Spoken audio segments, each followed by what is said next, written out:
মেয়েরা ছেলেদের সাথে বন্ধুত্ব করতে যাবে কেন, এবং তাদের দাওয়াতে কোনো রেস্টুরেন্টে অথবা কোনো সাইবার ক্যাফে তারা যাবে কেন? আর যখন তারা বলছে মেয়েদের সরলতা নিয়ে, এমন সরলতার তো কোনো দাম নাই। সরলতায় কেউ কি বিষ খায়?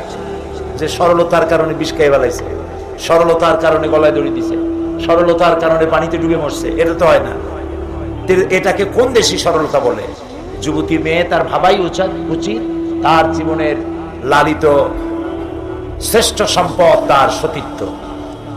সেটি যত বড় যার সাথে টেলিফোনে কথা হোক আর ক্লাসমেট হোক, তাকে বন্ধু বানায়া তার সাথে এই সমস্ত জায়গায় গমন করার অর্থই হলো সরলতা নয়, বরং নিজে জেনে বুঝে এই বিপদ ঘাড়ে করে নিয়েছে। এটি ঢাকা বিশ্ববিদ্যালয় সহ বিভিন্ন বিশ্ববিদ্যালয় এগুলি আমরা শুনতে পাই। এভাবে তাদেরকে নিয়ে গিয়ে তারপরে পর্ণ ছবি উঠায়া তার আর বিবাহেরও কোনো সুযোগ থাকে না, গলায় দড়ি দিয়ে মরা ছাড়া আর পথ থাকে না।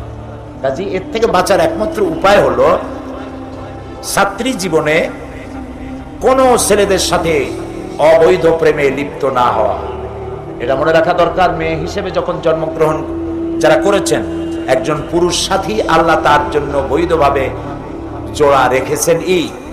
সুতরাং বিয়ে একদিন হবেই, তার আগে প্রেম করে বিবাহ বহির্ভূত প্রেম ইসলাম হারাম করেছে, জায়েজ নাই।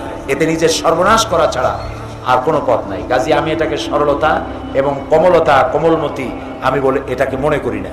এটা ইচ্ছে করি সাপের কামড় খাওয়া, ইচ্ছে করে